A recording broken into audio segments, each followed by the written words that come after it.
Olá, este é o programa Direto Marketing com Pio Borges. Eu sou o Pio Borges, dedicado a essa atividade de marketing há bastante tempo, bem mais do que a gente possa imaginar, possivelmente há mais de 30 anos. E com isso fiz algumas coisas em marketing direto que justificam esse meu empenho em ouvir aqui as pessoas que fizeram para que esse processo de marketing crescesse no Brasil e o Brasil se transformasse realmente no segundo ou terceiro país do mundo em que há mais empresas associadas, associadas à Associação Brasileira de Marketing Direto em relação aos outros países. Por quê? Porque o país oferece grandes oportunidades que permanecem mais ou menos ocultas. E as pessoas que serão ouvidas aqui, você vai acompanhar isso, vai ver que são aquelas pessoas, nem sempre com preparo acadêmico formal, mas que descobriram os espaços necessários para você fazer grandes coisas. Não é simplesmente um livro de receitas, você não adianta se seguir A, B ou C. É para que você possa se inspirar na forma como eles fizeram as coisas. Eu acho que um aspecto essencial é prestar atenção. Eu acho que a pessoa dedicada ao marketing e ao marketing direto tem que estar prestando atenção ao mundo, ao mercado, ao que sai dos jornais, para poder sintonizar os seus anseios de fazer alguma coisa diferente, nova, com o que o mercado está exigindo, sem que isso seja necessariamente pesquisado. É algo que você percebe pelo andamento das coisas. Então, eu espero que você, ao ouvir esse curso, ouvir essas palestras, se lembre de um slogan, que foi o primeiro slogan da ESPM, que é Aprenda com quem faz. Era no tempo ainda, há 65 anos, em que não havia ninguém formado em nenhuma profissão relacionada com comunicação no Brasil. Mas a ideia da formação da escola foi justamente fazer com que as pessoas que estavam envolvidas com o processo de vender tivessem sucesso. Eu lembro somente uma coisa, lembrando essa época passada, que tem um slogan que foi criado pelo Bastos Tigre, que é um publicitário que se tornou famoso pelo anúncio de bonde. Veja, ilustre passageiro, belo tipo faceiro que o senhor tem ao seu lado. E, no entanto, acredite, quase morreu de bronquite, que salvou o rum creosotado. Isso era uma coisa notável, mas que ficou com o bonde a vida inteira. Mas mais do que essa frase do bonde, mais do que esse fato do bonde, tem um slogan criado por ele, em 1920, que permanece ativo até hoje, de uma grande empresa alemã instalada no Brasil há muitos anos, da Bayer. Se é Bayer, é bom. Eu acho que você se considerar que o que você vai ouvir aqui, aprender, serão coisas boas. Nada será, houve um grande cuidado meu de não ter nenhum laivo, nenhuma tendência de valorizar A, B ou C. As perguntas são diretas, é uma conversa bastante íntima e que você vai ter o grande benefício de ter vivido tantos anos na atividade até chegar a essa conclusão. Espero que você aproveite, faça bom uso disso tudo para aumentar o seu êxito. Muito obrigado.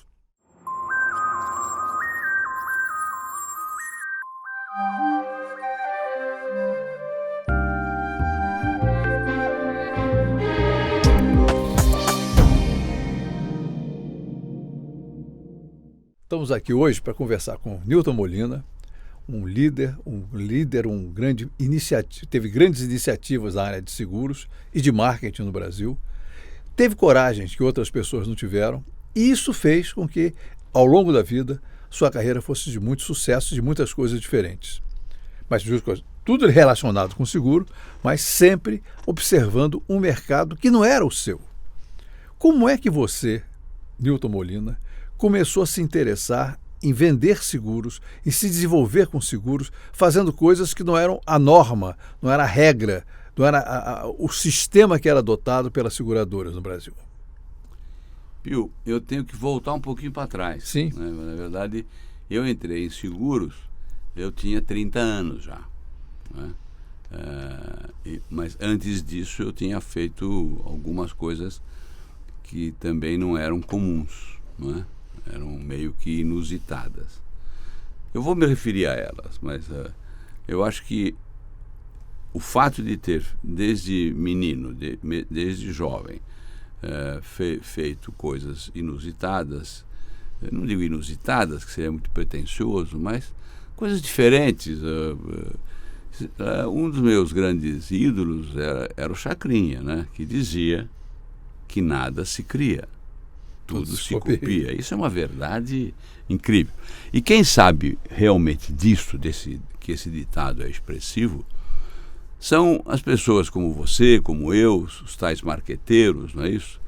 Que estão sempre com as antenas ligadas. Então, nós, essa espécie de pessoas como nós e outros, que são chamados marqueteiros, nós não somos bem inventores, nós somos grandes observadores e que, portanto, temos essa capacidade de recriar e fazer coisas diferentes, né? Mas, para te responder a pergunta de como é que eu entrei em seguros e por que fiz coisas diferentes, se é que fiz, eu tenho que voltar um pouco para trás, Pio, e comentar que, em primeiro lugar, que eu sou um autodidata, não é? E isso é muito interessante. Claro, eu fiz ginásio na época, técnico de contabilidade, e parei aí, não é? Eu não tenho nenhuma formação acadêmica, né? Algumas dos nossos entrevistados, todos revelam essa mesma coisa. Agora, uma coisa interessante que eu descobri de muito jovem, mesmo antes de... Ainda tinha essa perspectiva de fazer uma academia qualquer, mas eu descobri que um autodidata, né, ele só sabe uma coisa. Sabe qual é, Pio? Ele sabe que não sabe. E essa certeza é que estimula o autodidata a ser mais aplicado do que os outros, a procurar mais do que os outros. Porque a gente, enquanto autodidata, você sabe que você tem uma deficiência de formação, né? E você tem que suplantar essa dificuldade que você encontra na vida, né? Bem, mas eu desviei um pouco a conversa, né?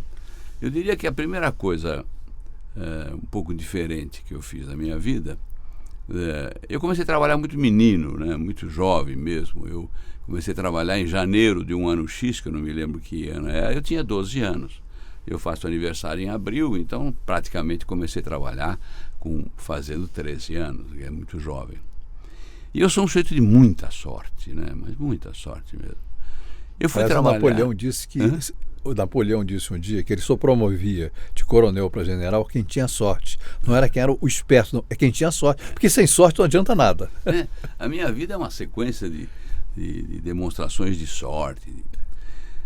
A primeira delas é essa. Eu fui trabalhar menino, realmente menino, com 13 anos de idade, fazendo 13 anos de idade. E eu fui ser o quê, né? Eu fui ser servente, meio faxineiro, atendente, etc., de um hospital, do antigo IAPC, Instituto de Aposentadoria e Pensões dos Comerciários. Veja que coisa, que destino. Hoje eu sou um especialista em previdência, veja que nada a ver com aquela época. E eu fui escalado para ser servente da clínica dentária, né? Eu atendia, eram 4 consultórios de manhã, 4 à tarde, etc. E eu atendia 8 dentistas que me adotaram, né? E você não imagina, Pio, que o que eu aprendi com aqueles 8 pessoas que eram formadas, não é isso? E que até hoje eu tenho recuerdos, sabe, de coisas que aquelas pessoas me ensinaram. Muito bem. Aí comecei a namorar. E comecei a procurar coisas com ansiedade incrível e eu não ficava em emprego nenhum. Tanto que a minha sogra não queria que minha mulher se casasse comigo, porque eu mudava de emprego a cada 3, 4 meses. O primeiro emprego mais organizado que eu tive na vida, mas sem carteira assinada, porque eu só tive um assentamento na minha carteira de trabalho, e foi esse primeiro, nunca mais tive assentamento na minha carteira de trabalho, na minha vida inteira.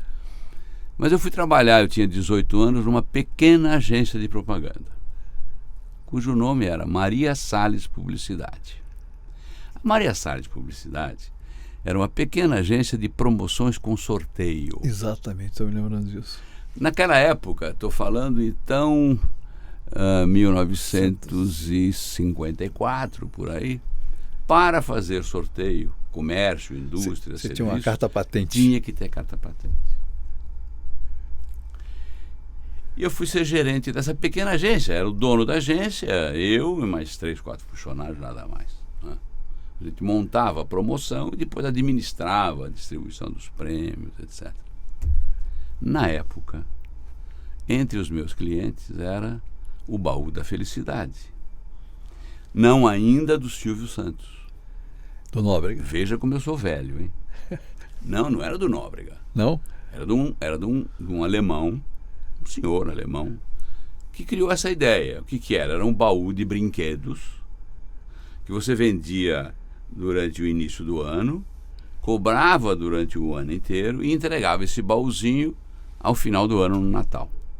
Era um filhote das antigas cestas de Natal, não sei se você lembra disso. O Manuel de Nóbrega entra nessa história porque esse alemão não pagou a conta da OVC, Organização Vitor Costa, onde o Nóbrega tinha aquele programa na hora do almoço. Né, que ele tinha 2 horas de programa, aonde o Silvio Santos era locutor de cabine. Né? Então, isso é uma passagem que todo mundo conhece, mas enfim, estamos repetindo.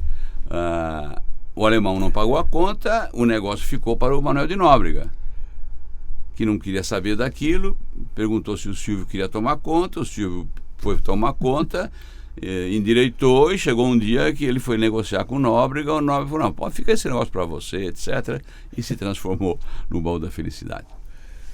Mas aí eu comecei a entrar no mundo, na verdade, da promoção, vamos chamar, né?